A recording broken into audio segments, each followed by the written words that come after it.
We will start in just a few minutes.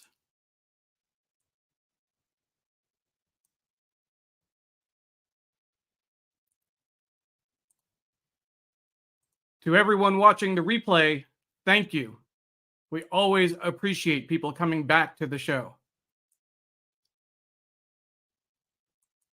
If you're watching on Facebook, please make sure to press play on the video so that if you leave a comment, we will see it.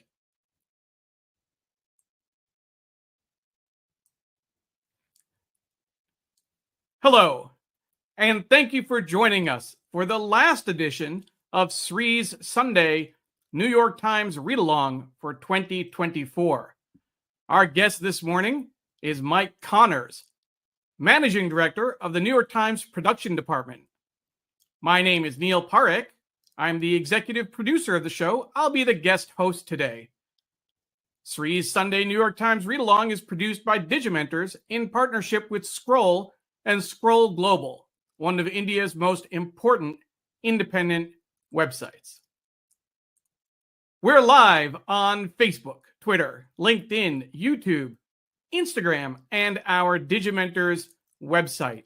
Please like, comment, share, retweet, do all the things you do on social media to make sure folks know about this show. We have a great show planned today. I am so thrilled that Mike Connors will be our guest.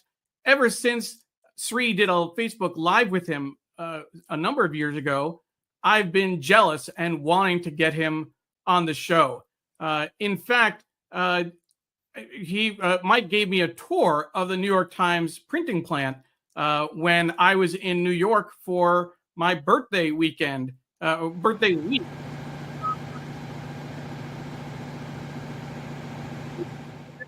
And ever since, I wanted to make sure to get Mike on the show. Here's some B-roll from the tour that I did.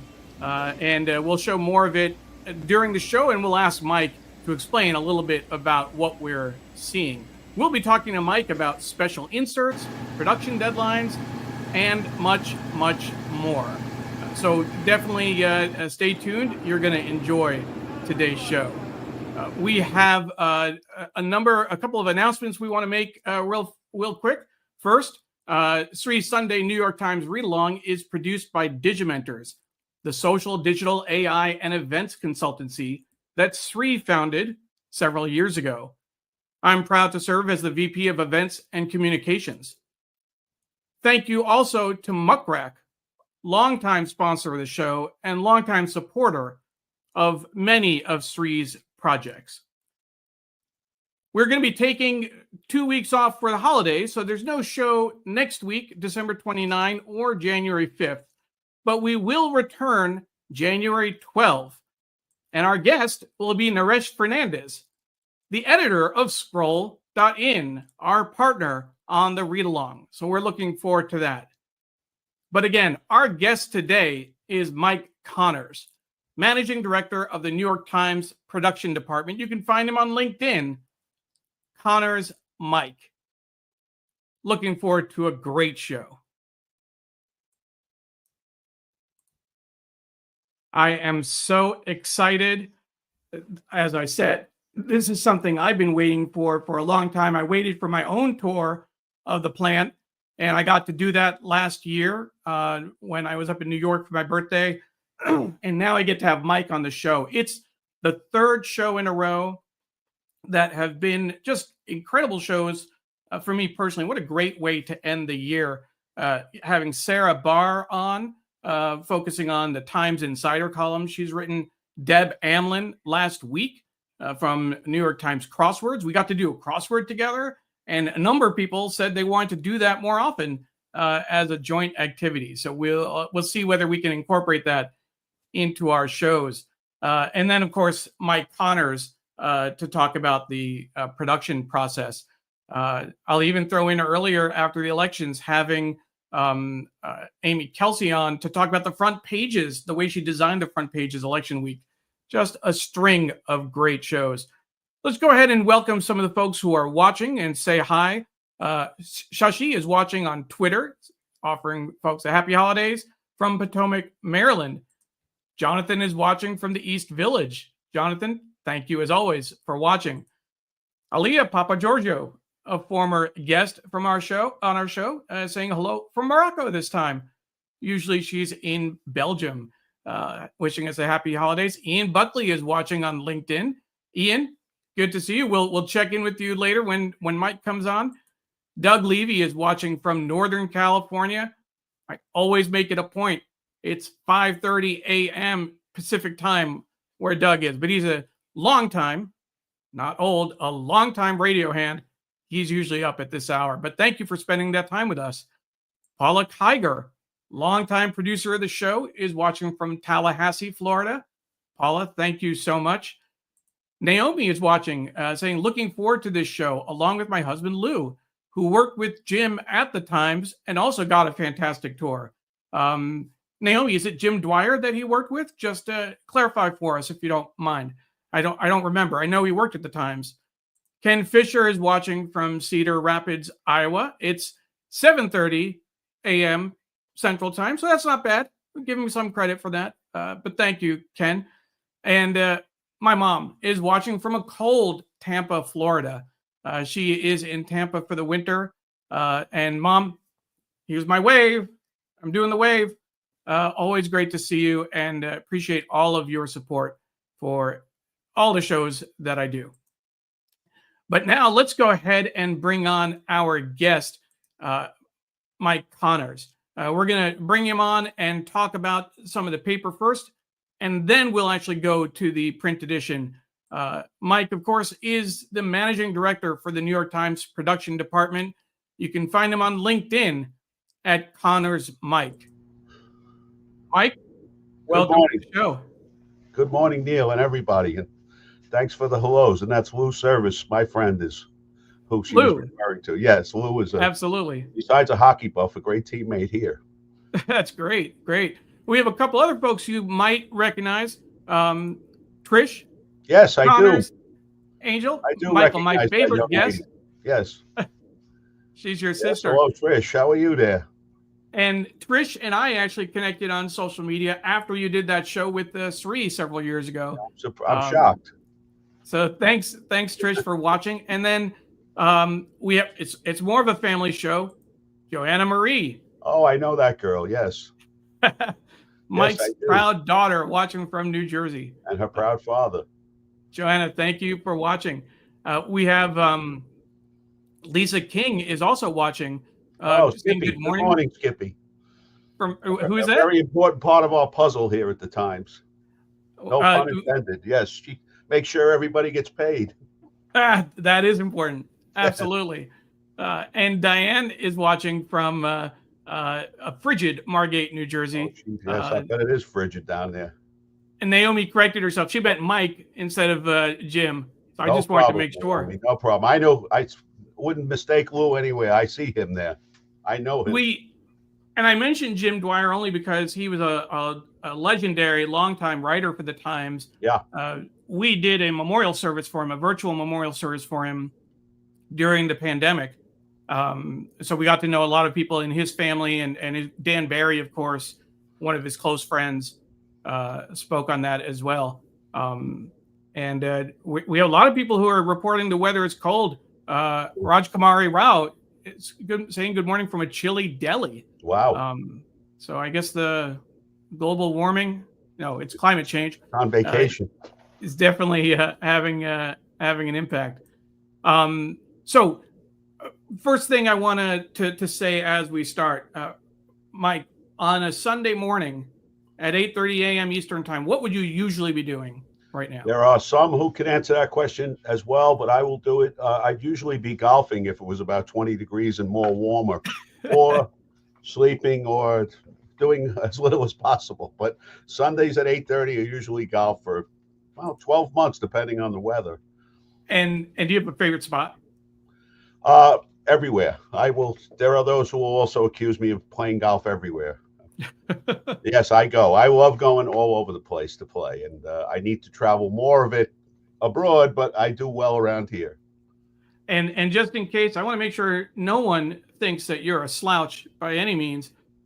We go live at 8:30 a.m. Eastern time. we ask our guests to join us in the studio at 8:15 Eastern time, just for a final check, a chat, go over what we're going to do on the show, etc. So no one has any heart attacks. We're not waiting for guests, etc. I just want, for the record, for folks to know that Mike was logged in at least at 7:50, possibly earlier. Correct. I checked in at 7:50 because I was setting up the show, and I actually had to text him to say, I'm not joining yet, but I see you backstage. I'll be there. Mike definitely wins the award for earliest guest that has ever joined. My stylist and I were here. They took care of my hair and makeup and everything. So that's great. It was fun. And I want folks to know a little bit about what we're going to be discussing today. The printing of the Times has been called the Daily Miracle, and we certainly think about it in those terms. We'll be learning more about how the Times goes from final edit when the design team and the production team sends it to Mike Connors and his team at the plant, and how it gets from there to your driveway, apartment door, or your local newsstand. And it's not just obviously a New York paper. This gets distributed across the country. So we'll be talking about that as well. But first, let's talk about some of the special sections that have been produced lately. We showed Puzzle Mania last week and the Lady Jaguars special section. There was the cookie section, the holiday cookies that we talked about. And then later today, we'll be focusing on the year in pictures, which is another special section. Tell us a little bit, before we actually look at the papers, explain to us what goes on. What's the planning process like when you have a special insert you need to do? Sure. Just to speak specifically on the cookies for all, if you didn't see the section, this is a copy of the cover. I think Neil can blow it up a little more than I can, but this is what you saw in the paper with the cookies. And the unique part of the traits of this section, it starts as what you would say is a conventional broadsheet at first look, but it is one of our unique panoramas. That now opens up like this, and now you don't have to see me. But the unique part of it is that double gatefold and some press terminology or a panorama. And there's the back. Some of the beautiful stuff is things like, as a stockholder, something like this, a partnership with Disney on this section. And Disney going ahead, if you have your own copy, but I'll try and make it visible, you can see that Disney used their own themes to support cookies as well. It is a lot of the unique part of it is our press that runs that as a Gauss press, Manroland Gauss press. And I know Ian is on there. I'll be happy I mentioned that. The folder is a special folder. It's the only one of its type in North America for a newspaper that can produce something like that. It takes a while to do it. And I did some extra prop work. Some of you have seen these plates, some of you have not, but this is how the image is then transferred for us to go on press. This is an example of, you can see the cover on there, the plate itself. It's a lot of work, and not a problem, but the challenge is getting it. Neil said about getting it across the country. Yeah. Depending on the issue date, we tend to close 2.5 weeks early on that section, because we have to transport it by truck to as far away as Las Vegas, Seattle. 2.5 weeks early. Yeah. It gives us time to work on the section itself, because it may look good on somebody's screen, but when it comes to us and it has to become a plate and it has to go on paper, there's always a little bit more that has to be done. So we need that wiggle room.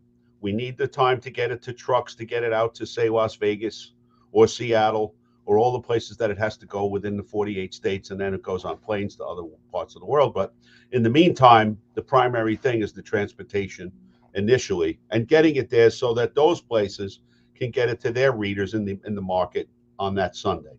And that's all shipped by truck across the country. Yes. 23 printing plants. I know when I was in Seattle, it was the Seattle Times that printed it at the Times. Yeah. I don't know if they still do that. The Washington Post prints They it for work for me us. Yes. here in DC.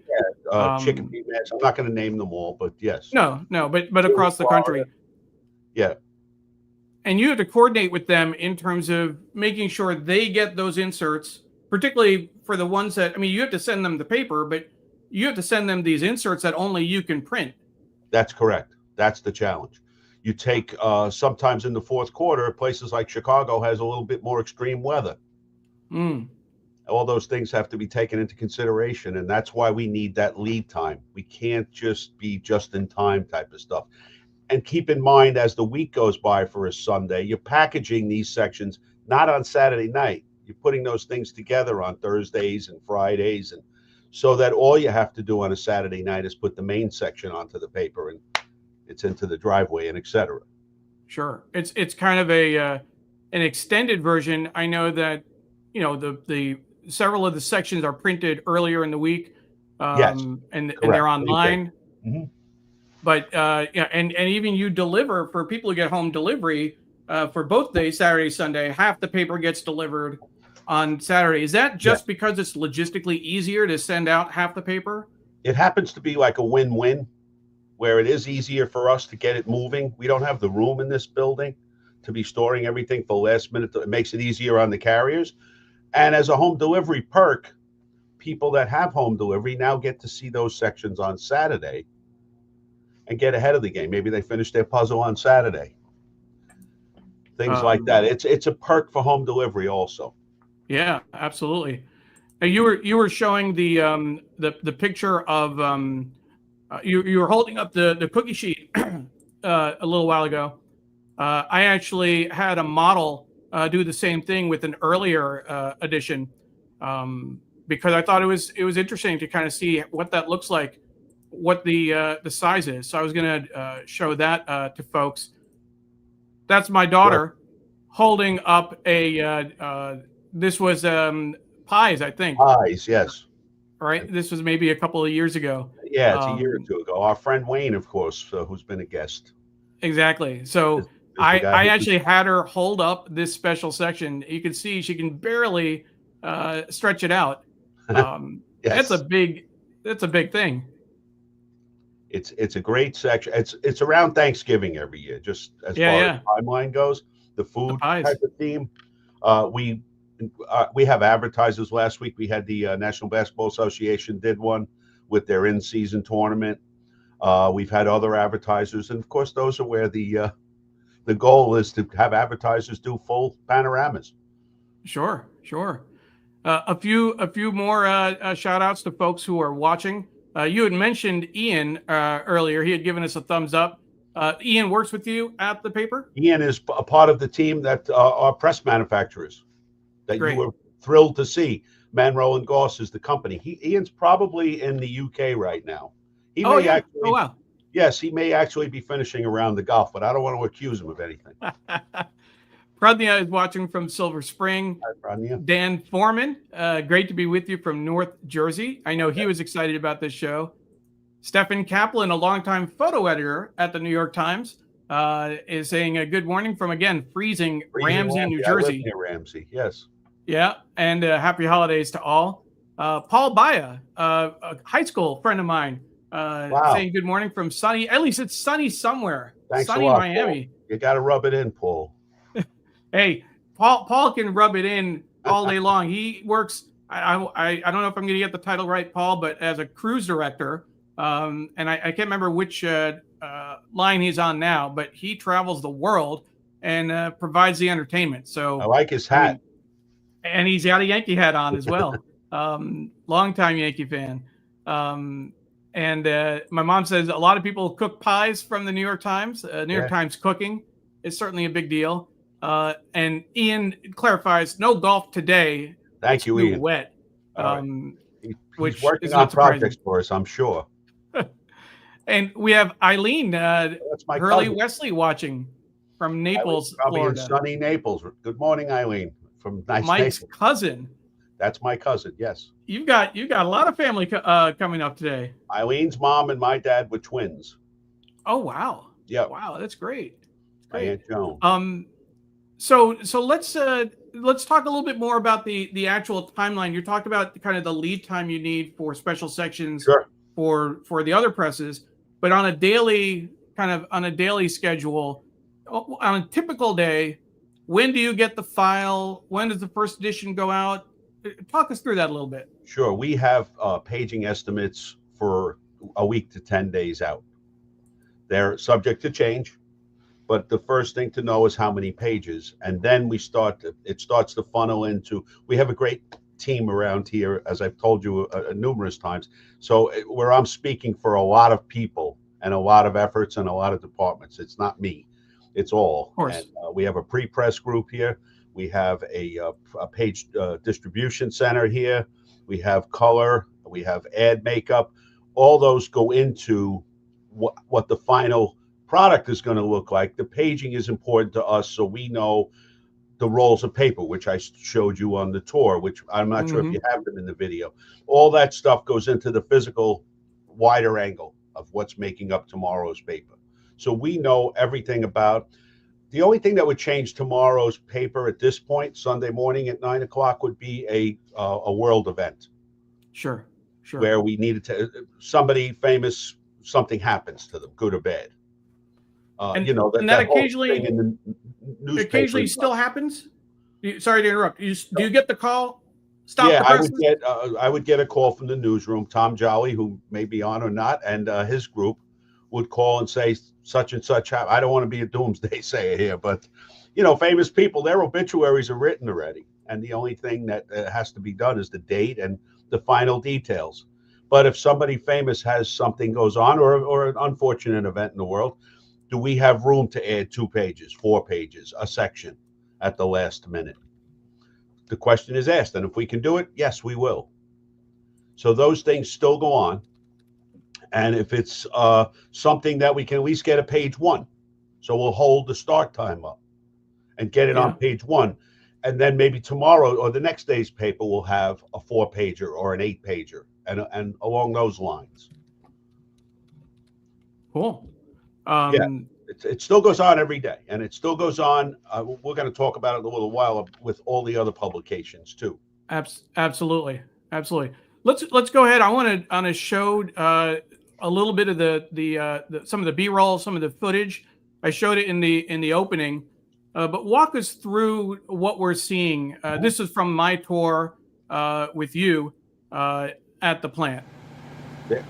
What you see are completed newspapers leaving the press room to go out to their next stop, whether it's the packaging mailroom or right to a truck on a palletizer to a truck.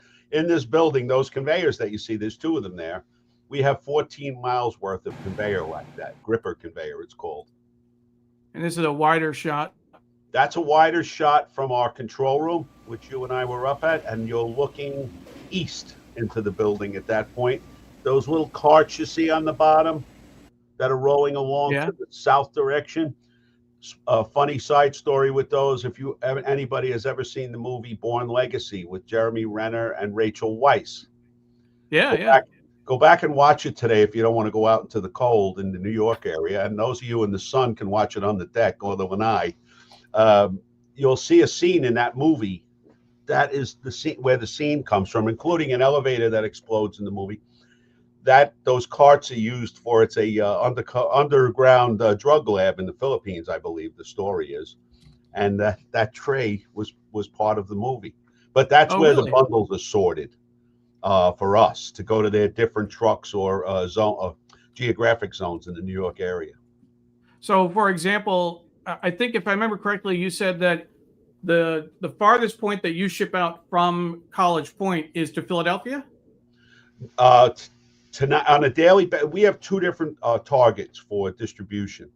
We do the Sunday sections here, which we're going to talk a little bit more about in general terms too, for Florida to Maine. So we print their Sunday art section, their book review, we package their magazine. Today would be, or the cookies would have been in that week. We would have packaged those. Year in pictures, all those things. We package them here ahead of time. So we start the Sunday arts on a Tuesday, start packaging it that night, and get it down to the places like Florida and then all the way back up to Maine through the next 2 days. But those places print the daily paper They complement the themselves, rest of the paper with the late right? news. Yes. But here, in terms of so for example, like the Philadelphia area, yeah, they don't have a local press. You guys no, handle that. we do it. Tonight we will have it 7 nights, well, 6 nights a week, except for Saturday. We close the Philadelphia edition at 5 o'clock. That's what I was trying to figure out. Yeah. Yes, 5 p.m. Interesting. this afternoon. We will close the Philadelphia section. We start printing around 6. We drive it to truck it to Wilmington, Delaware. Got it. They So take here's another more, public. Pardon me. a little more from the video. Yep. That's a running press. You can see how the sheets are quite wide. They're not folded yet. Yeah. But you see the speed on that press, and that was I remember the press we went to. That video is about 50,000 copies an hour. Wow. Yeah. And you said that's a wide. That's the full. That's the width full of sheet. the. It hasn't been folded. Nice. And then I think the next clip is my favorite. Yes. That's the finish. That's the classic. That's the masterpiece. Right? That's what people, when you see movies, when you talk about a printing press, that's what you see, the newspaper coming up. And I have to tell you, and so you can see after this, I think we have some footage. Yes, the control room. That is our control room. Yes. Tell us what's going on here. Those 4 screens where Kevin is looking at smaller versions there in front of him, but those 4 screens, newspapers, what we have a system here which would be generally called a totalizing system. So each copy has an identity of its own, what press, what product, where it's going. Those 4 huge screens that you see there tell you how much paper you've printed, where the copies are going on a particular press or to what truck. Without getting bogged down in all the details of those beautiful screens, that is what he is looking at, or anybody working in the control room is looking at. That whole totalizing system then breaks down to different factions of where the paper could be or go. And that'll tell you, I mean, and I don't have it in this montage, but whether there's a problem with the paper, with a paper roll, or Yes. if something's stuck, if something's not printing. Yes. Will you also get notifications about color? Yeah, on the press they would. On the press, you see that coming out. There are folks on every press, every run, almost every minute, pulling sample copies off that conveyor that we just saw. Yep. They'll pull, and they take it over to a screen that tells them what the red, like the red on my vest, is a little bit different than the red in this cookie sheet. They may both be red to the regular eye, but it's almost like a jeweler. There's a difference. They use a jeweler, almost like a monocle, to get down and look at the degree of red that it's supposed to be. They have a computer screen that's telling them what red it should be. And I'll use the example of Target. Target will tell you it's Target red. It's not just red to them.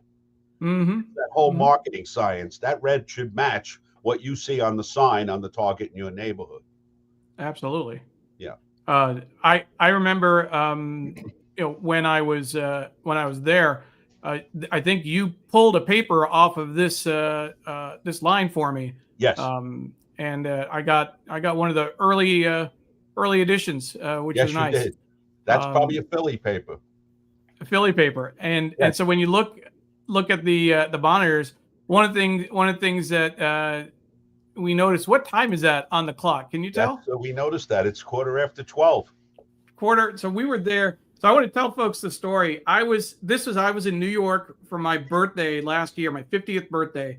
I celebrated with a tour of the College Point printing plant, interviewing Jake Silverstein in his office on a Wednesday, going to 2 Yankee games that week, one with my high school alumni, one with my nephew, and my mom threw me a big 50th birthday that Saturday. But this is what I was doing for my birthday, and we were there. Mike Connors picked me up from my mom's house in Hastings on the way down to the press Sunday night and drove me in. We did the tour. We were there at least till 12:50. I think we were there for another 20 minutes or so after another half hour or so. Yeah. That was the last stop for us up in the control room. and then it was just incredible. I was over the moon. I was like a kid in a candy store in the printing press, That walking around. I Go couldn't get ahead. I'm enough. sorry. No, it's all right. That's all right. There is a view of our new world. Yeah. So tell us what's going on here. The world of print, as probably everybody who's watching knows, has been not so much under siege, but challenged with the advent of computers and smart devices and this thing that we all have a hook on, probably on our arm. So it's a challenge to stay vibrant in print as far as copies and circulation and paging. We 2017 got a call from Gannett Publishing looking to partner with us on one of their products, USA Today. That was the first of what's now accelerate to that bookcase you see there.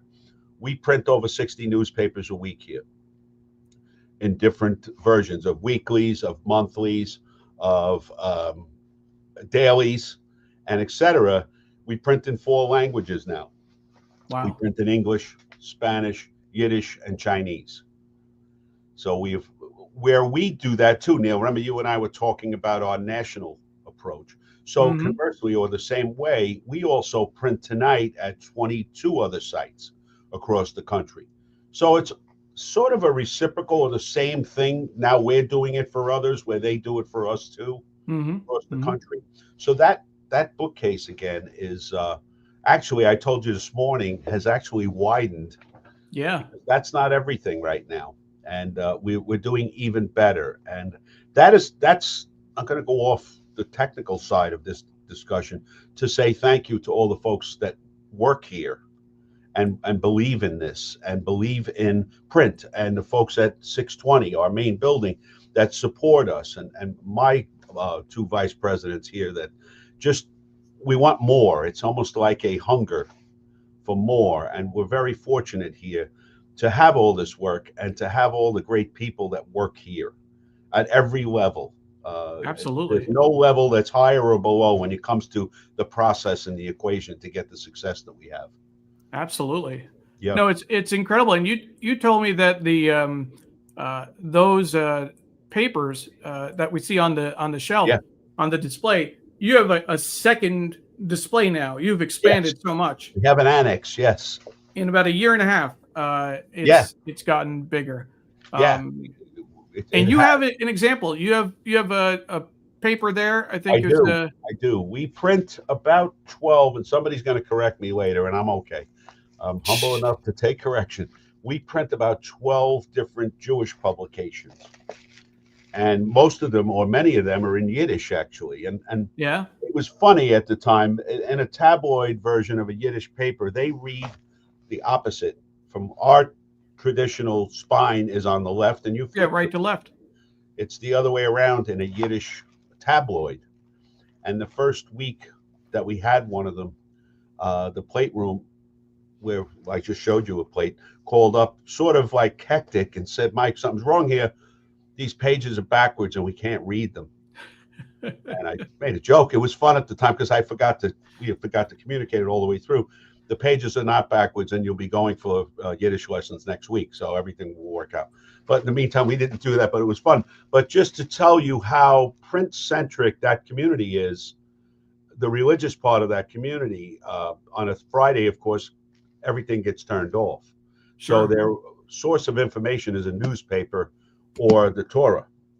And in the meantime, they go very heavy on, for example, Passover. And this is one newspaper from Passover that has over 1,000 pages in it of different, both magazines and newsprint. We bag it for them so that when it's thrown into a driveway or in front of a store and the weather and etc., everything is protected. But to imagine 1,000 pages would take me back in the Times folklore into the 80s. Real on a daily, on a regular, on a Sunday. Yeah, on a Sunday. That's a Sunday. That would be a Sunday for us in the 80s with 21 or 22 freestanding inserts or coupons, however you want to term that, Macy's type of things, the magazine. we had those type of newspapers in the late 80s, early 90s. Yeah, And meanwhile, this community is still doing that. So is that's great. print dead? I asked the question again. It's not. It's certainly not here. And it's nice to do all these papers and have all these new business partners, print partners, and keeping this place. We have the luxury here of hiring in the Sure. newspaper on the print side. And it's a good luxury. It's a challenge sometimes too. Ellen is saying hi from New York City. Ellen Hi, Ellen. Austin. Ellen, thank you for joining us. John Lee, a former guest on the show, he has a great podcast called the Irish Stew Podcast. And he's referencing a good opinion piece that on the The advances of Irish print Times. newspaper design in the Irish Times. So we'll just take a look at that real quick. It was an interesting article, and I think that the premise is certainly something we'd want to discuss at some point on the show. This idea that why do so many news sites look so similar? It's because of Google and Meta in terms of what they ask for. But I love this line. But the hegemony will end perhaps soon. If you value good journalism and good design, give someone you love a newspaper subscription this Christmas. And we obviously focus on the Times. We spend a lot of time. We do other papers as well, but at the heart of it, it's a celebration of journalism and a celebration of print journalism. So we always encourage people get a subscription to the Times. That's great. I grew up getting the little blue bag on my driveway in Hastings, right? But if you have a local paper. There's actually a story of a paper in Colorado that I saw that announced that it was going to have to shut down, and it was the only paper in the whole county, 5 towns in the county. People actually called up and said, "What can we do to keep the paper alive?" They increased what they were paying for the subscription themselves. They volunteered to pay more to buy the paper another year. That's how important print newspapers are for folks. It's funny. In the beginning of COVID, we had a slight bump in our circulation because of all the people who had retreated to remote working, wanted an alternative, I guess, to the screen. Absolutely. Yeah. Absolutely. So let's finish that review. After that, that's some picture. Yeah. That was page 1. We're a little younger. That never made page 1, but we still have hope. We still have hope. But this is, I don't know if you can see how big that grin is. But I was just over the moon. And Mike, I still can't thank you enough, not just for the tour, but all of the back and forth over the last few years, the support you've given us, sending us, the special sections, the Puzzle Mania when I couldn't get it here, etc. You, Wayne, Tom, the rest of the folks. Our show is what it is because of support of people like you. You talk about the puzzles, and those of you who didn't see it, we started talking about that in June. In June, we talk about the timeline. We started talking about this in June on paging and color and timeline, and it's important to the folks that design things like this. A day is more than 24 hours to them, without sounding cliche. Mm-hmm. It gives them, so the more window we can give here, the more they can get up to date and more, you know what I'm saying, as far as creativity and stuff that goes. So it's important that we stay here very flexible. And we're fortunate here in this building to be flexible for a lot of things. And we have a lot of what you would call muscle in terms of presses. We have 7 presses. We can move something around. We can shuffle the deck, as the saying goes. So that, and Tom, if he's on there, will tell you, and Wayne, that if they come and they don't waste, like, it's not a favor, it's can we get another day? And it means a lot to be able to say yes. And my first prerogative with the first call is to say yes. I had to say no to something a couple of weeks ago because it would have jeopardized distribution, but it was within our usual guidelines, but sometimes they need a little more. And 9 times out of 10, I believe we say go ahead and make that work. We want these Sure. special sections to be as special as they can. What would you say of all the special sections, even if it's a more recent memory, what do you think was the most interesting project or challenging project? What really pushed your kind of limits in terms of figuring out how to satisfy your customer? We've had the first go rounds of the panorama, and I'm sure, again, use Ian as my reference, and all the folks on the technical side and engineering side getting the panorama to work. It was a it was a challenge, and we got it done. Though we have a lot to be proud of when it comes to those panoramas. We have things that you'll see. We haven't done it in a while. A gatefold, which would be like half the bottom. It's almost like it's folded up on the bottom of a page. Things like that, because it's not just printing it on press. You saw those conveyors that are taking the paper away. Sometimes you'll print a nice product, but then it doesn't get into that gripper for its next stop properly. And you have to start making adjustments on press. And things that we would ideally like to package right away, we have to sort of hand massage rather than automation. A lot of these smaller suburban newspapers now that we're printing, they're so light in paging or small print orders that we can't use the big system that you saw during your tour, that overview from the control room. We have to do things the old-fashioned way that a lot of us remember, stacking it down, taking it right off a roller conveyor, which, without being foreign language, the whole idea of the old-fashioned way will get you there no matter what. It's a little more time. It's not as accurate as far as inventory or counting, but it gets the job done. So we have to work around things. The more challenging, and I don't have them accessible in here, although I claim to know where everything is in this office. There are inserts that come from the outside that we've had to say aren't going to work on an insert machine. So what we will do is send it to a depot and have them put it in last minute into the blue bag. Because we don't want to stop production. We don't want to stop for that. Absolutely. And we can harm it also. A few other comments. Naomi, but not Naomi, Lou. Mike is saying, Mike, it's Lou here. Great to see you. You mentioned the 80s. I thought the real magic act in those days was getting all those trucks backed up to the bays on 43rd Street. Yes. Our building was 229 West 43rd Street between Broadway and 8th Avenue there. The front of the building remains intact. It's a historical site as far as the face of the building. But when you can imagine 18-wheelers, and Lou's referencing that, on a Saturday, I was in there the other night for a dinner and driving 2 guys from Jersey through to the place we were going, and imagining a night like that where you had to be with the shows and Christmas and all that stuff going on in Times Square. You still had to go and you still had to plot. We had 36, I forget how many, I think we had 36 truck bays there on that side of the building. You still had to get those tractor trailers in at 5 o'clock into the windows so that they were ready for the press start at 9 o'clock. And pedestrians are in a hurry. And pedestrians have a place to go and they don't want to look at tractor trailers backing in. And the rolls of newsprint used to come in on tractor trailers.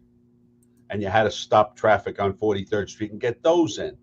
And the police are busy, so we had to sort of police it ourselves. And it was tricky. It was part of the job, though. You'd be out in the street stopping everybody as best you could. And a lot of things that are under the covers that you wouldn't realize, and here we are behind the scenes. We didn't have a place to park those trucks in Manhattan. So we had a yard over in Jersey. So every afternoon, probably about on a Sunday, about 3 or 4 o'clock, a couple of our drivers would go to that yard, take the trailer boxes, bring them into Manhattan and slot them for the first runs that night. And then throughout the night, back them up. But imagine the logistics with all the crowd of Manhattan getting that done on a nightly basis. And now throw some snow in there, throw some Christmas tree in there, throw a little of this and that in there. And the hectic nature of Times Square in the 70s and 80s on its own. It was, I'm glad I was part of it. I really am. And it's really exciting to be able to talk about it, if you can't tell. When did you move out to College Point in Queens? This building was constructed in 1994. We started 1994. opened live in June of 97. At the same time, we closed 43rd Street. And the big advantage was not just truck transportation, but color. 43rd Street had no color capacity. That's right. So we had a building running parallel in Edison, New Jersey, which had opened around 1991, which had color capabilities. So the first color section of the Times was a book review. I believe it was 1992. And page 1 was the head of a cobra. And you know, the palette of a cobra with the tiles. And we exercised the ability to put all the colors on that. And that was the first color section of the New York Times. But we could only do it for a Sunday section because at night, running the daily, we could not do any color in the building in Manhattan. And you wouldn't want to send half the paper out in color. So that's what we did. Wow. Yeah, so and that was the advantage. And this is the city here, but it's the suburbs. Sure. Flushing, Queens. And how long have you been at the Times? October was 48 years. August was 48 years. 48 years. So you started when you were 4. Correct. Yeah, if I'm doing the math right. Baptism and before communion, I started working here, and that was a prerequisite to being receiving communion. I had to work.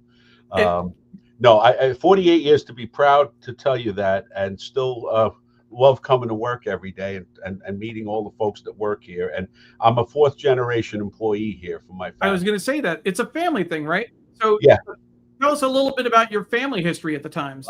My great-grandfather started here in the early 1890s, and when he came from Ireland, and progressed to my grandfather and my father and many uncles and cousins. I believe between first, second, immediate family, first, second, and maybe third, people I never met before. I think there was 11 of us or so when I started here. So we had a football. 11 family members. Wow. Yeah. We could nepotism. Who said that? But in the meantime, it was some people say that, but when you look at the lineage or history of father-son unions, it was a glaring example and a good example of that. Sure. So yeah, and I'm the only one now, and it's okay. We've had a lot to be happy about. The Sulzberger family has been more than good to mine. And I used to kid around with Arthur Jr. about who was here longer. And I usually resolved the argument by saying, you signed the checks, you're here longer. Yes. Well, so it's a great history we have here, and it's still going, I guess. And I just love coming to work. I want to do a plug for the Irish Stew podcast. John Lee is watching, one of the co-hosts. John, I think Mike might be a great potential guest for your podcast. So you might want to just take that into consideration. I know they just celebrated their 100th episode. Wow. So Mike, you might be getting a call from I'm our ready, friends. and I have a couple of people that work right in this area who may be willing to be part of that too. That's great. That's great. We have a few other folks. Deborah Bernick is watching from DC. She lives near me here in Arlington, Virginia. My Queens Elementary School made field trips to the New York Times presses in the early 60s. That was 43rd Street. Yep. 43rd Street, and it'll be very different than what they have now. What I got to see. Sujana says again, so cool in terms of what we're talking about and what we're covering. I have to say that I think of this show as almost a video version of the Times Insider column. And whenever we had a chance to have someone from the Times give us that inside scoop, that backstory about how the paper gets put together or how articles are written, how the photography is done, how the editing is done. I'm going back to when we had Andrew Das as a deputy sports editor on from Dubai. He explained how they were covering the World Cup and what their assignments were like, and how they'd go to the stadium and some people would be writing and they'd come back. That's all great stuff. Dan Foreman, so much fascinating stuff. I remember the 43rd Street experience. WWR Channel 9 was right around the corner, and the picture Mike paints is spot on in terms of traffic and the congestion. Sarah Lee Kessler, Dan. Sarah Lee Kessler and Lloyd Lindsay Young, and there was some common places for lunch in that area. That's all I'll say. It was lunch. Dan, of course, is a longtime New York news guy. He's worked with all of the local TV stations behind the scenes, and he's working with us at Digimentors now.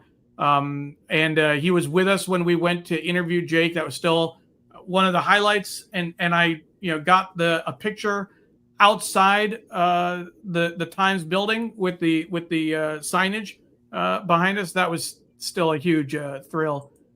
Mary C. Curtis is a columnist with Roll Call, former New York Times woman as well, tuning in from Charlotte, North Carolina. She's a former guest on our show and has co-hosted several shows. She co-hosted our election specials with Sree back in November. So this is great. I want to bring up one more topic and have you talk us a little bit through the cookie section. But this is a truck. So when you put the cookie section together, this is a little bit around the marketing of it, right? Yes, we took cookies and made it. We started talking about cookies in August or September, I believe it was, as far as design and page. Of course, paging is standard. That panorama is always 8 pages. That's the nature of its of the product. Mm-hmm. But we talked then, the marketing folks reached out for me to see if we could do a little bit more with this one. And the idea was, and there's one of the finished results of marketing this in the neighborhood 2 weeks ago. We sent that truck to a place in Brooklyn Thursday or Wednesday. Well, first we sent it a week before. So there's a lot of steps involved the week before to size the truck up. I gave them the model and gave them the sizes, but they still wanted to see it, this place in Brooklyn. And they do, that is a decal on there to the left of our New York Times logo. New York Times logo is permanent. But next to it is a decal, believe it or not, and on the door you'll see it also, Cookie Week, promoting the section and the whole idea of cookies. So what we did that Sunday morning, Thursday, 3 days before, we had the decal put on. We brought it back to the yard, which is where it is in that picture. And Thursday, that was done. Friday, some folks from the marketing company came and put a few, we had 1,500 copies of the section put on the truck. And then we had them put their stands. There's the back of the truck, yes, and the gate that you can see for driving around. They put a bunch of materials. And then Sunday morning, our driver left here about 7 a.m. He went to a spot down on Houston Street. Then he went to a spot in Brooklyn, downtown Brooklyn, and one spot in Queens during the day. And they would set up a stand almost with sections to give away and free cookies, actual cookies that were in the section. So it was a fun day for everybody. And it was, like you and I talked about it last night, Neil, the whole idea of it's an experience. It's not just another insert in your newspaper. And this is the spread. This is a picture of what the inside of the cookie special looked like. This was a Times Insider piece that Megan DiTrolio wrote. Yes.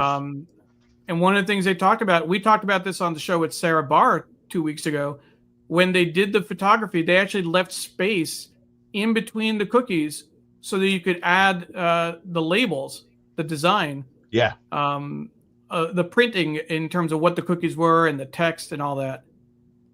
I thought that was fascinating. It was. It is. Yeah. And these are some of the other pictures from that article. The cooking team has their own kitchen now, as you can see. Absolutely. I want to let folks know that we're going to be looking at the paper, and in this week's paper, there is a special year in pictures. We are going to we're going to take a quick look at it when we pass through the sections. But at 10 o'clock, if you can stay with us for about 10, 15 minutes, we'll do a deep dive into the year in pictures because we want to make sure to give it its due. It's always a fascinating look. And Mike has agreed to stay on a little bit longer with us. So appreciate that, Mike. So if you have a chance to stay with us, that would be great. I do want to bring back the Irish Stew podcast. I had put it on the screen earlier, and we had a comment from John Lee earlier when we were talking about it. We were just saying Mike Connors would be a great Irish Stew podcast guest, and then our webpage popped up, and Neil is saying the same thing. So we're on the same wavelength, John. So am I. I'll make sure to put you in touch with Mike after good. the show. I think he'll be a great guest. Thank you. Absolutely. What else do we have? Joanna? Neil, remember we talked last night too about even back to puzzles when we talk about special sections, how that takes on a life of its own now, besides being in that day's paper. We probably printed over almost 30,000 extra copies of that by itself. That's right. For sale. We sent to we have a store or a warehouse in Aston, Pennsylvania, and we also use a warehouse in North Bergen, New Jersey, that we sent, like I said, at least 25 to 30,000 copies of that puzzles, which was this again. And I know Joanna, wherever she is sitting right now, is well aware of this. For people to buy just that section. We do that with a lot of special. We do it with the kids section every month. We send them 1,000 copies there are people that just want that section. There you go, Puzzle Mania. Yeah, there's the New York Times store in Pennsylvania. We had the night in June, I took it a little bit upon myself to grab some extra copies the night Donald Trump was shot in Pennsylvania, and ended up with, I don't know, I grabbed 1,000 or two, and they were able to sell those copies to different parts of the country. Because remember, I talked to you about that night and that whole idea of some wiggle room for the newsroom. Yeah. And how it worked out, where other parts of the country on a Saturday afternoon were already printed. And we grabbed a couple of thousand. I had called in here and pictured this scenario of yours truly sitting out on his patio with a cigar and his laptop watching a baseball game or something like that. And get that news and to call in and say, stack a couple of thousand papers. And because other areas of the country that print early didn't get the story, we had it. And it went to the warehouse, and they were able to sell those copies. And that's the kind of thinking that we have to keep.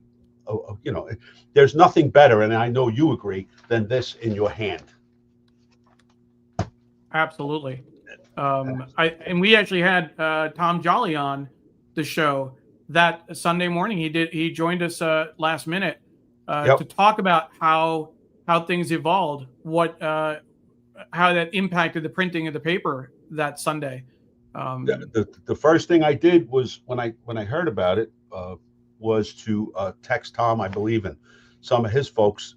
Do you need any help later with the close? Using a Saturday night as an example, we close at 8 o'clock, but we do have that wiggle room, and it's back to that same parallel of another day for a designer. And this is hotter news on a Saturday afternoon.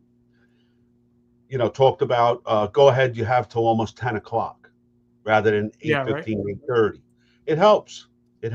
It gets a story on page one and maybe a little bit behind it, jumping inside the paper. They were able to get a good amount of info, and they didn't even need the whole hour and a half. They were ready to go. I believe Sam was working that night, and she called me and said about 9:15, I think they were ready to roll. So it was a win-win. And a sad situation, but it was a win-win. Sure. Well, you got the job done. That's the bottom line. And that's what we're here for. I want to share one last article with folks, and I put links in Facebook and LinkedIn. This is the Daily Miracle, which came out a couple of years ago. But the Daily Miracle, finding magic inside the Times' printing plant. Photographer Christopher Payne spent 2 years shooting the Times printing plant in College Point, Queens. He captured the craft, precision, and unexpected beauty of the newspaper printing process. And I remember telling you that day when I was visiting, I was just kind of getting some quick pictures and video and just kind of feeling my way around.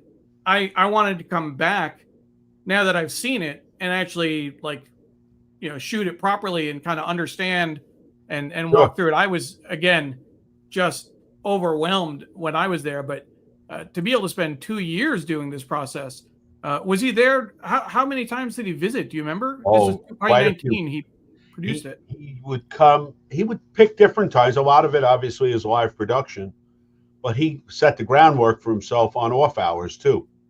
Yeah. And Chris is his talent speaks for itself. He's been back since then. If anybody wants to Google him, he did the same type of thing at a pencil factory. Oh, wow. And you can see the what goes, and it's that whole behind the scenes. Here we are, ironically, you and I doing the same thing. Jason, I worked with him last Sunday night, actually. Oh, Jason, yeah. Jason Erickson. He was on a press 43 last Sunday night. Wow. Yeah, so Chris, you will see at both 620, our main building, and here stills of a lot of this work hung around the buildings. Well, sure. I mean, this is just incredible. Here are the paper rolls that you talked about. That is right? A robotic crane that gentleman is on. That is a technician, and he is working on that piece of equipment. Vincent Dwyer and William Toohey. Yeah. Yep. And now you have some, I remember correctly, if I remember correctly, you had some folks, you've been there 40 years. You have other people who've been there, have some long tenures, right? I'm not first on the list. My boss, Nick DeAndrea, I'm pointing at his office, but he's here 50 years now. He started when he was 5. We have a couple of managers in our distribution department that are here close to 60 years, I bet, that worked with my dad. And I say this proudly. It's not any sort of a age thing. They worked with my dad in the 60s and the 70s. Yeah. And 2 great guys they are. They're here religiously, if that word is proper. Sure. Nothing stops them. It's just they're so proud of being part of this team, and they just contribute. And I love both of them. There's John Machado. Yep, he's doing maintenance work, actually. Those presses are just like cars or anything else that's mechanical and electrical. You have to take care of your stuff. I had a 5th grader ask me one time, Mr. Mike, what do you do when that press breaks? I said, no, we go buy a new one. He looked at me. I said, no, you don't. When you get a flat tire, you put air back in it. You fix it. Well, but you do have to, I mean, you fix what you can, but at some point you have to plan for replacing major equipment, investing in the infrastructure, right? When you think about the fact that we have 59 to 60 other customers, they're not coming here on a whim. You have to show them you're invested. Our employees see that we're invested. The company is invested. A lot of these, most of the projects, if not all, are capital expenditures. So they're not something that you just go out, oh, let's get one of these. It's not shopping at Target. They're strategized, and financial people and a board of directors are all saying yes. So when you wonder about print and its livelihood and longevity in this company, all these projects, and again, I reference Ian, knows that we are invested here for the long run. We don't know where the long run's taking us, but if there is one, we're going to be the last. And proud to say that, and it's proof. Every department in this building every year either gets some new equipment, new software, new hardware, new this, new that, protecting it. We have to be, when you talk about a plan B mentality, what happens if? We can't tell 59 other products, people, we ran out of ink. And that's silly, I know, but it's just the whole idea is we have to be as ready for going to battle as anything. And this is an article. So I went from the actual piece to the Times Insider article about the Daily Miracle, the making of the Daily Miracle, and it shows some of the pages. This was printed as a special section. Yes. Understandably so. But that was great. Yeah, they were nice enough to put me in there. And we will add, we shared those links on Facebook and LinkedIn. We will add them to our website as well after the show. Our guest has been Mike Connors, talking about all the aspects of producing and printing, not just the New York Times, but a number of other papers that they print locally. And he talks to us about how the New York Times is printed at printing presses around the country. 23, if I remember correctly. Here, yep. 23 total presses to get folks the paper. For me, for example, in Washington, D.C., or when I lived in Seattle, and around the country. So we are going to switch gears now and talk about the Sunday paper. And if there's an article that Mike has a thought on, he'll certainly share it. Or if there's anything special in terms of the printing, we'll ask him to step up. I want to make sure we get in. Joanna said, I do love puzzles and games as well. So hopefully you saw Puzzle Mania. And then she said the special edition sparked her interest, the cookie one. Trish said, did you get to sample any of those cookies? Well, if you take a look at me, you could probably say yes, but I'll admit, I keep trying to get my mother-in-law to make chalk chip cookies for the holidays, but she insists they're not holiday cookies. I don't know why, but I might have to just buy her the ingredients and see if she'll make them. Put the red and green M&Ms in there, and or maybe, or not.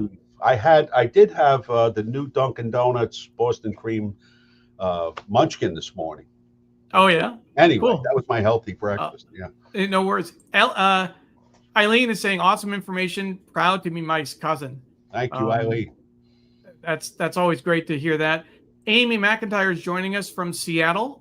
She joined us late, but what I want to make sure folks know, and definitely to let Amy know, that as soon as we're done with the show, if you missed the beginning, you'll be able to watch the whole show on Facebook, on Twitter, on LinkedIn, on YouTube, which is where Amy's watching, and our Digimentors website, and catch all of the opening interview with Mike, which is definitely worth rewatching and worth learning from. So, Amy, if you get a chance, I certainly encourage you to do that when you can. With that, let's turn to the paper. I'll turn on the New York Times cam, and Mike, I'll turn my camera off and jump to the side, and then we'll talk about the paper, this week's paper. Let's see here. Here's my copy. There we go, and that's my pile, and I had the special sections on top. That was Puzzle Mania. And let's see here. Let's make that bigger real quick. There we go. So you're showing, and what are you showing on top? Actually, I'm showing what one of our big advertising opportunities for our advertisers are these cover wraps. For those of you who get home delivery, and I hope it's everybody, and if not, we have an 800 number available. In the meantime, this was this morning's home delivery in the New York area, and you'll see a wrap from Bond, and I'm only showing it because it's authentic. It's today. Yeah. And it's covering your complete New York Times. These cover wraps are our biggest advertiser outside of the newspaper itself. Freestanding inserts, they're called in newspaper verbiage. Mm-hmm. And today's was Bond. And Bond is a unique perfume advertiser. The bottles have a second market, I've been told, on eBay. That's how popular they are. And if you go and look at some of their stuff, you'll see they've done bottles modeled after the Empire State Building, Statue of Liberty, different things like that. So they are a high-end, it's a luxury category, it's called, and they are our biggest advertiser outside of what's printed on press in the newspaper. Okay. Now, so did you say it was only in New York? I don't quote me on that. I think so. This one, because I didn't get it here in DC. Huh? I didn't get it here in DC, so I don't know if that's New York only. There are other ones like the NBA was a full country, the entire country, full distribution. We have a little of both. Depends on the advertiser. Well, I just wanted to make sure that wasn't something. No, we didn't miss it. I wouldn't admit it on this show anyway. But go back to that insert, because that's not newsprint. That looked like it was. It's glossy. Like it's 100-pound right? stock. It's in terms of newsprint, there are weights. Our standard is 27 pounds, and this is 100. So you can imagine how strong this is. It has to Wow. be so that the whole paper doesn't get in there and destroy this either. And it's glossy. Sure. I mean, look at the sharpness of the colors and Yeah. how, it's much. There's nothing wrong with this. This is a newspaper, but this So is just a different product. It's commercially printed. let's take a look at this week's paper. Yep. We have about 20 minutes left before we go to the year in pictures. Yep. So the display story: desperation and betrayal as the Assad dynasty fell. Even aides in the palace were deceived. And the lead: fatal accidents for immigrants in U.S. factories, safety measure gaps, staffing agencies shield owners of the plants from liability. We have a New York story below, just above the fold. We have to flip it over. NYPD's, New York Police Department's top officer, resigns amid allegations of sexual abuse. Swift rampage. This was the Christmas market in Germany, with 200 hurt, stuns Germany. China dangles pandas as bait to court local U.S. politicians. And then there's a reefer for the year in pictures: from the shadows of war to the glow of 353 tiny dancers poised to set a record. Special section. We will definitely take a look at that. Now, take a look, Neil, also Yeah. at the bottom of that page one, if you can go back. Yeah, sure. Look who's that. Look who's there. That's the ad, right? The wrap. So Bond is doing parallel advertising. Both the wrap and the bottom. Yes. So Nice. no matter how you get your New York Times today, they are hitting you pretty early. Cool. Want to say hi to Arlene Schulman, who's watching from Inwood in northern Manhattan, another former guest. Arlene was actually featured in the Times, Mike, for her rent-stabilized apartment back in May, and Wow. we had her on the show, and the Times actually promoted that article several times over the next several weeks. Got a lot of play out of it. Arlene, thank you for joining us. Pages 2 and 3 are some of our favorites. It's the insider column. So this one focuses on the images that captured moments in a year, the year in pictures. So it's definitely worth taking a look at. They also have the Dateline, this new feature. Megan DeTrolio, when she was on 2 years ago, explained it to us. Just a few highlights of where Times journalists are reporting from: North Adams, Massachusetts, the Democratic Republic of Congo, Syria, and Macau. And here's a piece I always like. In times past, exploring an artifact from the archives of the New York Times. This is written by David Dunlap, and this is about the case that shaped modern libel law. New York Times Company versus v. Sullivan. That's our friend. We got to see the museum at the top of the Times that day. I was there for the Jake Silverstein interview, and oh my God, it was a close second, Mike, to being at the printing plant. David and I have partnered on some stuff with some relics that we've been able to send him. Yeah. So I'm hoping at some point I'll be able to get back when I'm in New York and do a proper interview and walk through the museum. And then maybe show the video on Sunday. Man. Yeah, no, absolutely. So here's an interesting international article. The headline: where each employee feels indispensable. Buenos Aires' restaurants workers have neurological challenges. That's the point, where they can't get hired elsewhere. You talked about Bond. They've also got a full page ad inside. Bond has paid the bond, right? Yeah. And we make note of the advertising because it shows how healthy the paper is. It's worth advertising in the Times. Here's an article about Prime Minister Trudeau, how he went from icon to outcast for many Canadians. Here's a series of ads. We've seen this every week now. From Pratt.com, we make pretty boxes. They've been investing in the Times. Let's see what else we have real quick. Here's an article: terrorism roars back in Pakistan 10 years after a campaign to end it. And then this 2-page spread on Syria, desperation, betrayal, and final days of the Assad dynasty. And then the national section here tucked in. This is and this is important. Traditions overlap as Christmas meets Hanukkah. Both start Wednesday. Yeah. Do you have plans for the holidays, Mike? Well, I'm working Tuesday. Tomorrow, Christmas Eve. Tomorrow and yeah. And then Wednesday, sort of up in the air, but maybe a ride out to Long Island. We'll see. Nice. Here's since days of yore, lyrics keep evolving for a wistful classic. Have Yourself a Merry Little Christmas, originally sung by Judy Garland in the 1944 film Meet Me in St. Louis. Yeah. Has inspired many covers, including Billie Eilish. Oh, yeah, contemporary. Christmas Vacation fans do the math. What's their power bill?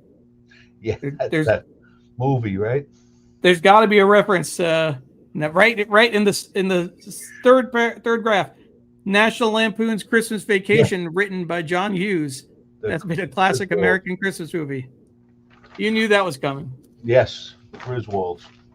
Absolutely. And then we have the obits section coming up. This is still local news. So I always like making a point about this, Mike. In New York, you guys can print 45-page sections. So the A-book all comes as one section for folks. But at least in Washington, D.C., they can print 20 pages. So the A-book comes in 2 parts. Do you see what I'm doing here? Yeah. It's kind of inserted. And then this article that's on page 21 kind of stands out. If you're perusing the paper, it kind of gets more attention. Oh, that's your break, yeah. But in New York, you can do 45 pages, right? No, we can't do an odd number. It would be an even number. 40. So what's your maximum, do you know? It depends on how we set the press. We could set it 2 different ways, 40 or 80 on the older presses. You can do an 80-page section? Yeah, it runs very slow, but... Have you done one recently, 40. Do you remember? Pardon me? Have you done an 80-page section? Oh, it's been a while. But some of the commercial products that we do, or the customers, we do have to run in a collect mode because of all the color. We have color limitations on a faster run. It's a lot to describe in this show. Sure. Without boring people with what the heck's he talking about. But we do have color limitations on the older presses. We have a new press that we bought in 2009, which has unlimited color. I still think it's impressive that you can do 40 pages for a regular section. Oh, yeah. Are you a fan of the obits? Do you read obits? Not intentionally. As long as you're not in the obits, right? That's right. That's what you want to see. Reverend James Callan is dead at 77, helped create Independent Church. And Michael Brewer, 80, whose One Toke was a big hit, dies. His folk rock duo. Yeah. You remember him? Yes. His folk rock duo had 2 more singles reach the top 100. We pay attention to the obits, and we actually had Amy Pagnani on the show. She ran a special section, Overlooked, looking at obits of women and people of color who didn't get one the first time, and published a book as well. Kathy Cade, 82, who photographed same-sex female relationships, dies. And Ann Rockefeller Roberts, 90, champion of Native Americans. Some interesting history when you read through the obits. This is what we get for sports on Sunday outside New York. Just a couple pages here. Yeah. And I'm going to see whether I don't think it made the print section for here, but of course, yesterday for baseball fans, the news that Ricky Henderson passed away at 65 from pneumonia was a big shock. Yeah. I want to let folks know Mike Connors actually broke the news for me. He sent me a text. I hadn't heard about the news yet, and that's how I heard. And then I looked it up and read a few articles. And I know Arlene Schulman, she said, and Ricky Henderson. I just mentioned it. She interviewed him several times when she was a sports journalist back in the day. Wow. And she posted about it. So yeah, he definitely touched a lot of folks. He was some leadoff hitter. This is the year in pictures. We'll set that aside and take a good look at that at 10 a.m. Eastern time. So if folks can stay, that would be great. We certainly want to focus on that and do it justice. So I'll just make sure folks know that we're going to be doing that. And let's see what else. The other sections. Do you have particular sections that you're interested in, Mike, that you look at? I like the arts. I like the styles. I used to like the sports. Hopefully, we'll like sports again. I do like sports, but I used to like it on a Sunday. Sunday and Monday, it used to have a standalone section. Yes, of course. Well, you still get sports Monday, but Sunday was a standalone also. And now, Styles is a different paper. Styles is a heavier, brighter paper. It's a 35-pound, 80 bright, it's called in press terminology. You can put it next to the other sections and see anybody who's got it at home as well. You can feel the weight. You can see the brightness. It's a section that's in demand. There's people that always want to be in the Styles, whether it's for a wedding, a marriage, a partnership, whatever it be. Advertisers want to be in there. Social events, something like that cover, bringing a new look and style. It's just one of those sections that people want to be in. The rates are actually different for advertising in that section. It speaks to itself. It's there's sections of the Sunday Times that people want just that section in a sense. They want the book review, they want the magazine, they want the styles. So it's an appealing section on its own. Absolutely. It's not something that has to be read on Sunday, where if you read it tomorrow or Tuesday, you missed out. It's not so much soft news, but it's not immediate news. It's not a Yankee score when they win again and things like that. Exactly. And we're flipping through. I want to put in this comment from Arlene, actually, which I think is interesting. With the Times and other papers having gone digital, subway riders are no longer smacked in the face by readers folding and unfolding newspapers. You rarely see anyone reading a newspaper anymore. And the subway cars are much cleaner. People would read and leave the paper on the seat or on the floor. Folding the paper is an art form when you're reading and trying to keep it compact, right? A broadsheet, yeah. There's some interesting pieces here that I'm surprised they were in style. I mean, this is the Modern Love column certainly is in style. Grief turns us into time travelers. I'm a neuroscientist who used to believe time was linear. Then my mother had a stroke. But this, I want to call attention to this story from France, if you were following, Mike. To many, she is the face of extraordinary courage. Giselle Pellicot, I may not be pronouncing that right, has become a symbol of strength as her ordeal has been made public. This is the woman whose husband drugged her and invited friends to rape her repeatedly over 10 years. Just incredible. And she insisted that there be a trial, and she wanted to testify to call him to account. But interesting to see a style story about her. But this is the rest of the style.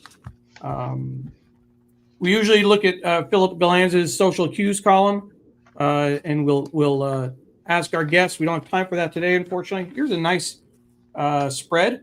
World champions of sidewalk chic. Nice photo spread here. Yes. Nice colors. Yeah. As so is the style section printed on a different press, or how do you do that? Well, a place where you get yours from is the Post, but ours we printed on our newer press because we have time on a Friday evening to print that. But it can go on any press. But we run press combinations for efficiency. We run the opinion with it, or the business and the opinion with it. So it's one press run, 3 sections. It's a good financial decision. And in Washington D.C., so I get the style section with the slightly heavier paper and the Yeah. brighter look. Yeah. Is that part of what you're shipping to Florida to Maine? No, they print their own there. So you have the post printing on special paper as well. Yeah. Nice. Is Florida. that Yep. true for most of the presses that you work with, or For a this minority? section, yeah. Yeah. Oh, that's And cool. most of the time. And you know, I made the exception for that panorama. They can't print that, so that's why we need all that lead time. Sure.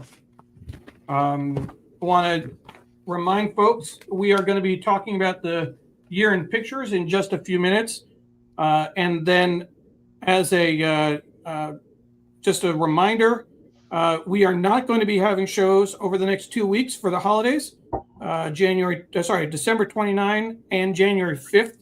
We're going to take off, and then we will be back on January 12th. And excited to have Naresh Fernandez, the editor of Scroll.in, our partner in producing the New York Times Read Along, is going to join us from India. So that'll be a great show. So make sure you join us then. But for now, we have a few more minutes with Mike looking at the paper, and then Michael Stave looking at the year in pictures. We have Sunday Opinion. We have the Sunday Business as well. Psychedelics in the C-suite. What is this? CEOs and entrepreneurs increasingly view mind-altering drugs as a way of supercharging, or as a way to supercharge their business leadership. Interesting. Very interesting. Topping the podcast charts, and it's not Joe Rogan. Kylie Kelsey show, Not Gonna Lie, is about mom stuff and relatability. And Kylie is, of course, the wife, maybe not of course, but a wife of, I think it's Jason Kelsey, if I remember correctly. Football player? Football player, former Eagles football player. He retired. And her brother-in-law's girlfriend, you may have heard of. Yes. Taylor Swift. So it's a definitely a lot of great things happening in that family. Here's a Sunday Opinion. Faith is nothing like what I thought it would be. What 11 years of pursuing God and exploring spirituality have taught me about belief. David Brooks. Interesting. Arts and Leisure. I think this is a soul-searching year for country. Jelly Roll, Shabuzi, and others helped fuel a breakthrough in 2024. A nice example of almost a full page picture for a cover, which is nice. The book review, Curtain Up, in an incisive new book, How Sondheim Can Change Your Life. Richard Schock examines the extraordinary career of the master of the musical. And then the magazine, Escape from Gaza. The war is nearly impossible to flee except for a small number of sick and wounded who are offered a dramatic path to safety. So that's going to be this week's New York Times Magazine. Again, we're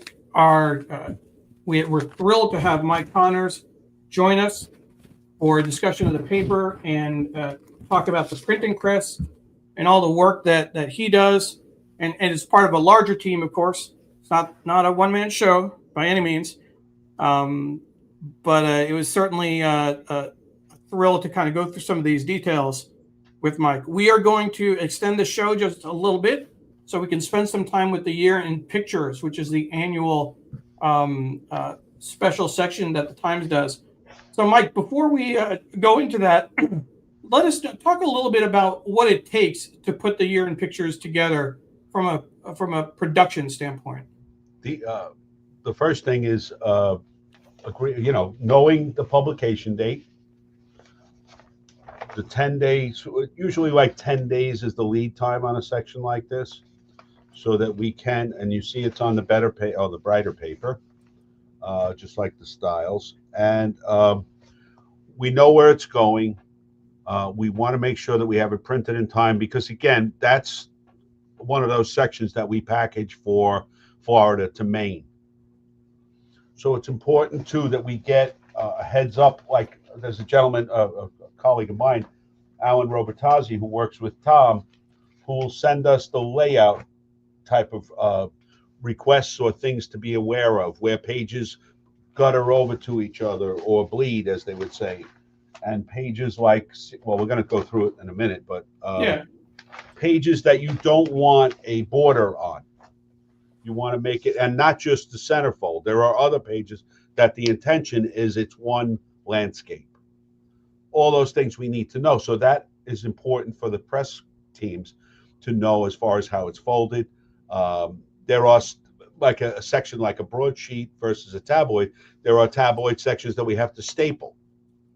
We have staplers here. There are tabloid sections that they don't want folded in a certain way. Downstream, our inserting machines have what's called a packaging machine, an opener. So you need, you wouldn't know it looking at a basic broadsheet, but on the arts and leisure section, I'm showing it to you here. You can see there's a lap here. Yeah. If you open it up, there's no difference. You don't know. But here, there's a lap so that mechanically it opens up on the machine and all the other sections can follow and go inside. That's how we make the sandwich with all those sections. If you do it on a tabloid, I'm going off course here a little bit, but it sort of ruins the image if you're not careful. So we need to, like a section like this, we don't want to fold. We want to keep it even because you do want to make sure that you're not shifting images, especially on a section that is so special like this. And it's an annual section. That's what's important to us to know. And like I said, Alan or some of the makeup people or Wayne and I talk on, when he's got things coming down the pike, the things he wants me to be aware of for the folks on the presses. How early do you start talking to the folks working on the year-end pictures? Well, it's scheduled a couple of months in advance in our master schedule. And then a month or so, at least, it gets to be more down to the nuts and bolts. Cool. Yeah. We have a couple of comments coming in. Trish says, "Great job, Michael." Thank you. Your sister, yes. which is always great. Ken Fisher says, "Yes, great job, Mike. I remember your last appearance here too. This is when Sree was there. Yes. I remember producing that show. He did a live show from your office and walking around the printing around the plant with an iPod or whatever you call it with the phone. The young lady was with us. And we lost the signal a couple of times. I mean, I was watching. It was hard. Some of those rooms, yeah. My mom is weighing in. Nice, important information about the New York Times publication, what the public doesn't really have a knowledge of. So thank you. Mom, I drove by your exit last night on the Hutchinson Parkway. And then Arlene has a question. What's next for the Times in terms of printing technology from your end? What do you think? I think there's days where we're just very grateful to be printing as much as we are. Technology-wise, we're not in a digital world. We're still offset printing here. Digital is a nicer, probably finished product, but getting there takes time that we really can't afford. When you talk about deadlines, who do you want to give your time to? Do you want to give it to the production process or to the product and the content? Sure. There's a bit of a dilemma there. And Naomi said, Lou and I thoroughly enjoyed this show. Thanks, Mike. And hopefully you can stay for another 10, 15 minutes so we can take a proper look at the year-end pictures. Absolutely. I know that we've mostly trained people 8:30 to 10 a.m. So if you do have plans or if you need to get on with your day, we understand. Feel free to come back and watch the tail end. I think it'll definitely be worth it. But let's go ahead and dive into that year-end pictures and see what we can make of it. And any insights you can offer will be much appreciated, Mike. Sure. So something like this obviously is because it's printed so far in advance. Now, you and I, Neil, talked about it. We didn't go through it in the basics of prior on the show. That whole idea of late closes and hold the presses type stuff. Something like this, it's planned, I'm sure. I can't speak for the folks, but they are probably working on the 25 version already. Right, thinking it through, right? And learn learn from this one what you perhaps would do different or more of or less of. And I'm not criticizing. I'm just saying, of course, you want to make it appealing each time. You want it to have its own personality.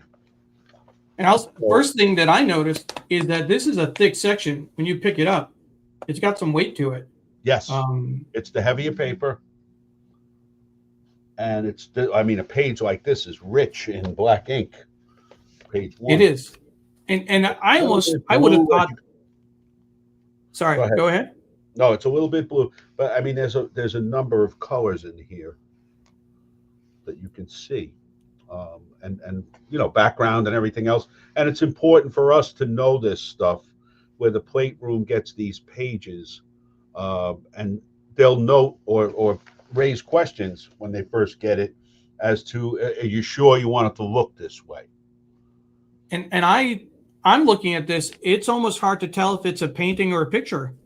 Right. It almost looks like an oil painting if you wanted to. Yeah. So we'll flip through and show what the inside looks like. I do want to get the comment. This might be John watching from the Irish Stew Podcast Facebook account. We've never seen Neil so excited by a guest. Kid in a candy store. That certainly describes what I was like at the printing plant that day. And as I've said, we've had 3 incredible guests in a row. Sarah Barr writing with so many Times Insider columns, Deb Amlin with the crossword, and now Mike. And I also go back to, and these are the ones I hosted. So John Sree hosted your show, and he was excited to have you, of course. But I hosted the one with Amy Kelsey, the front page, the person who designs the front pages, election week. That was incredible. So this is a nice picture. This is a big, wide picture going across both pages. The first thing I noticed is that not just that the across the fold, but it doesn't bleed over the edge. It left a white space on both sides. The challenge on this page, the challenge would be, you can see it. I see it. You may not know it right away, but where the middle is, you can see the white. Yeah, across her flagpole, and it's very hard when you have heavy paper and a lot of pages to make those pages almost seamless if they're not in the middle. Sure. You can almost see in terms of the way the printing is, there's like a little bit of a gutter. Yeah, there is. Not the full white. There's a gutter, but then there's a little bit of a white. Yep. So it still looks really good, though. The woman who wrote the story is a very, very good person and very intelligent person, Carolyn. And so this is January, February, March. A lot of that's Amsterdam on the top left. That's a Alexei Navalny memorial. And so again, this is more January, February, March, showing the picture. This must be a drone shot, I'm guessing, when the ship, the Dolly, hit the Francis Scott Key Bridge in Baltimore. Yep. Remember that. Imagine 9 months already. And this is January, March. That's interesting. Yeah. And here's another big photo. This is the encampment. This is UCLA. The encampment popped up as others had across the country, but it was tough to get into. This is an April 26 photo.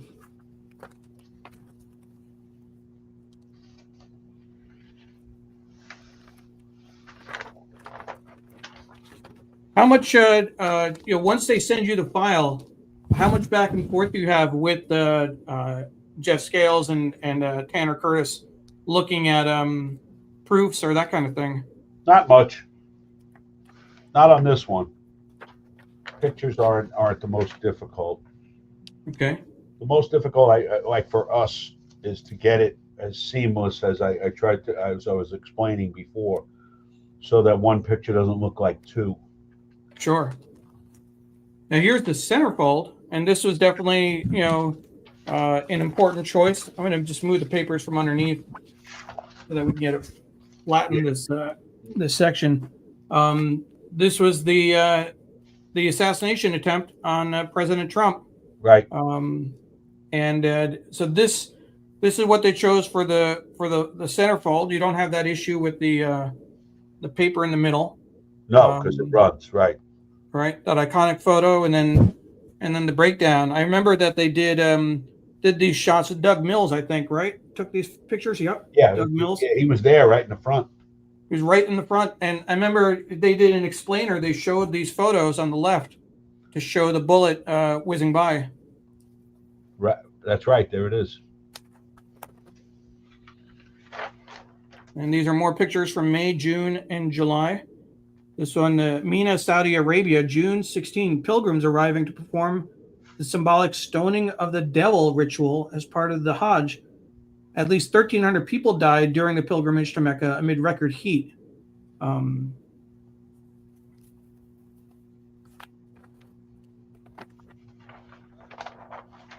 this is definitely a keepsake. Is this going to be in the store? Is this something people can buy?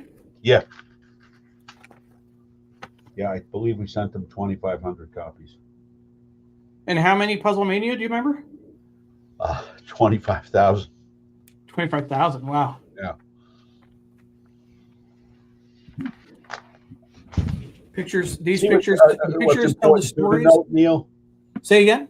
What we need to be aware of here is what's bringing the reader to the page is the pictures, but the white space we need to make sure is clean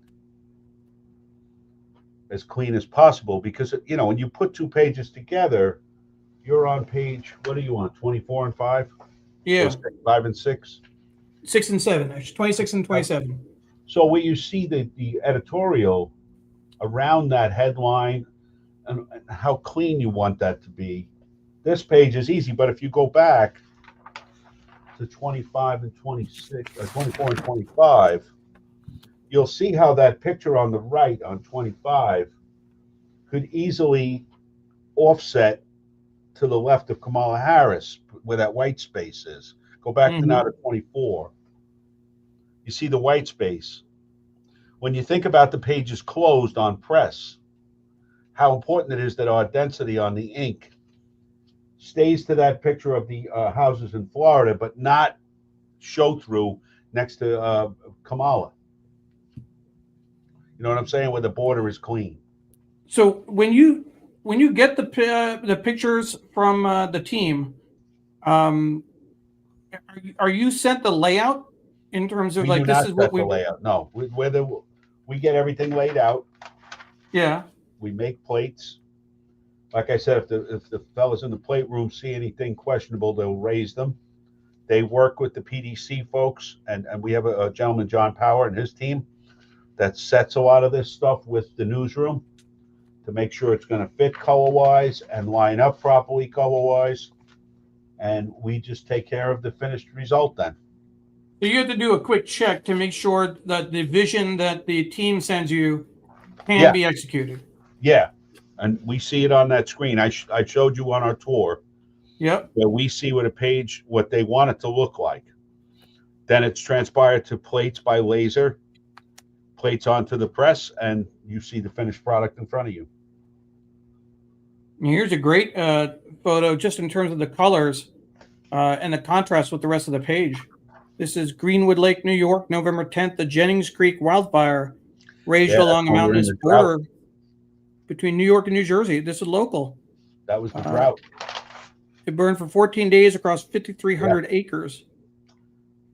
We had one. Your mom may have got some of the from the up to Miss Schulman also, that fire up Inwood. Going up in Inwood, yeah. Yep. And the Palisades, I know, was hit. Yeah, and it started again. That one in Inwood, I think, and Van Cortlandt had a bad fire.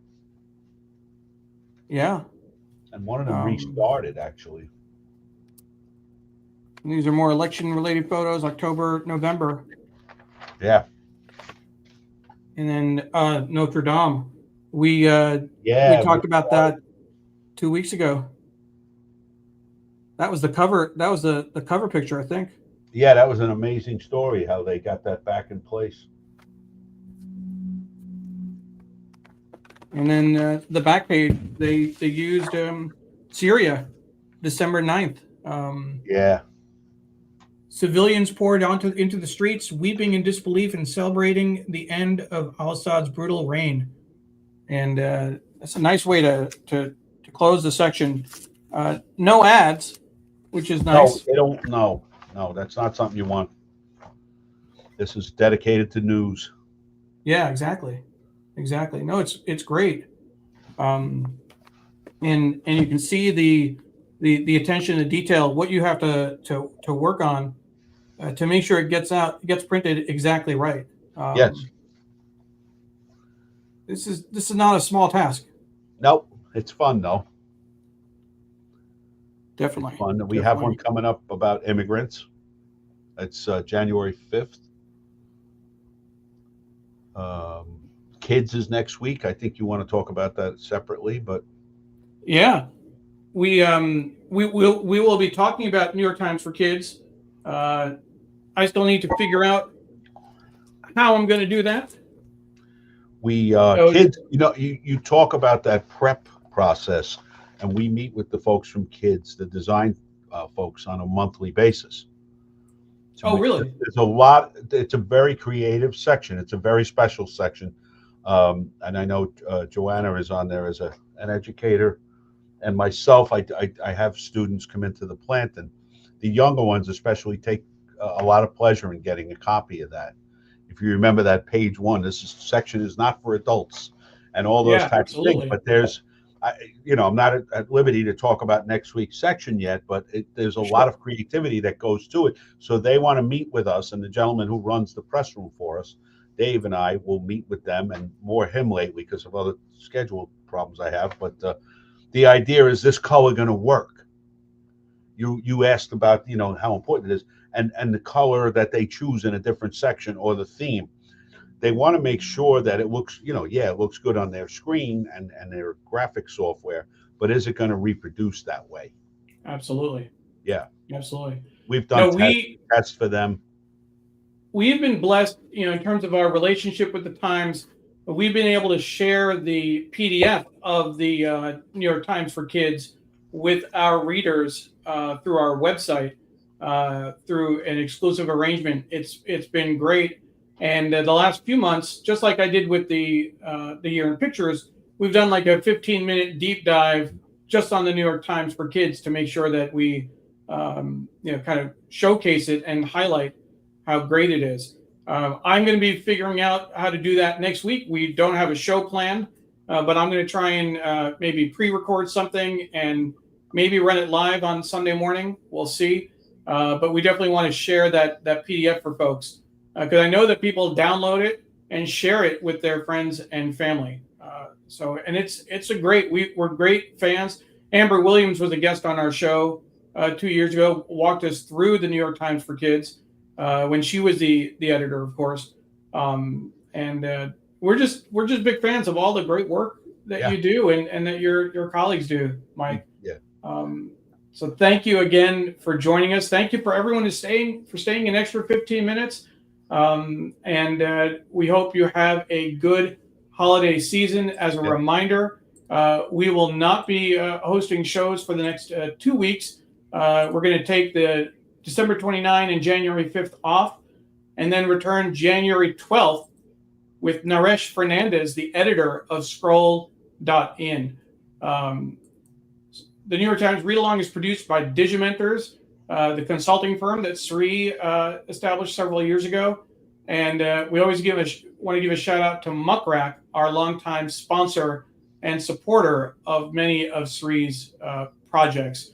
We really do appreciate everyone's support. We have a few more comments coming in. We have John, I assume this is the New York Times print edition, has done amazing work is presenting breakthrough data journalism. Absolutely, a lot of great data journalism there.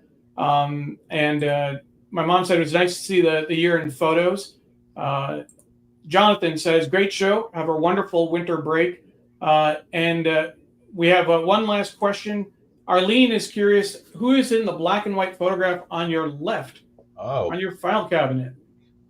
You'll recognize these two wise men, two philosophers from Brooklyn. Oh, yeah. Ralph Cramden and Jackie. Edward R. Norton. Brooklyn, New Exactly. York, garden capital of the world, where my parents were both born and raised. Exactly. Yes. And why that picture in particular? That was Dr. Norton. And he was sterile in that picture. It was a joke. And a friend of mine, when I got this job in our other plant, gave me the clock, a horse with a clock in its stomach, which is another honeymoon. When he had the IRS audited Ralph, and they asked him for all his, he said, I got to show them all my assets. And that was one of them.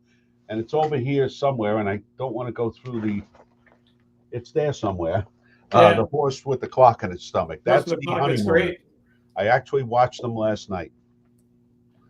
Mary Curtis says, great year-end show. She shares a plug, her last roll call, her last CQ roll call equal time podcast of the year, which publishes Monday with Bill Adair, PolitiFact founder and author of the book Beyond the Big Lie. So absolutely, Mary. Thank you for sharing that. We'll look for that. And Eric Sharfstein says, great show. And you have one more Nick Deck to show us? Here's a plug for a famous coach who just passed away. Yeah. Lou Carnesecca.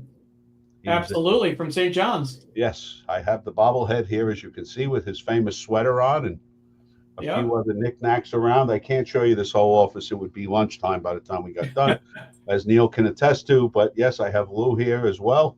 Rest in peace, 99 years old. He lived a good life. You got some Funkos there too? A Santa? I have Santa Claus. I have the Notre Dame Leprechaun. They won the other night, if you didn't know, and a little Christmas tree. Absolutely. Keep things real. Mike, thank you again for joining us. It really was a great way to end the year. And we look forward to staying in touch and learning more about the wonder, the miracle that is the printing of the New York Times. Here's Clarence. It's a wonderful life. We can all enjoy today. That's all we have, right? One day. Absolutely. Yeah.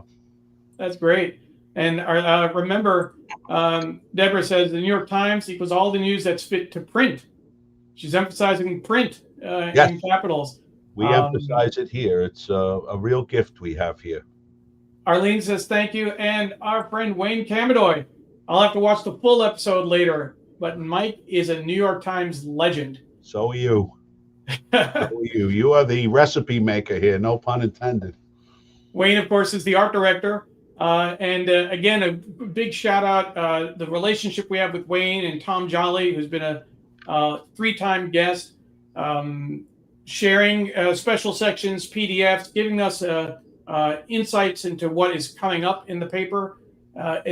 It helps make this show what it is. So really can't thank you enough. And Arlene says, we don't need a tour of the printing plant. We need a tour of your office. I told there's you, a lot to see there. Filmed it once. Say again? HBO took video of my office. I don't know if they ever used it, but I gave them permission. Well, with that, my mom is wishing everyone a happy holidays. I'd like to wish everyone a happy holidays as well. And we will see you in the new year. Thank you, Neil. Thank you, Mike. Thank you. Thanks, everybody. Have a good day and enjoy the holidays. Bye-bye.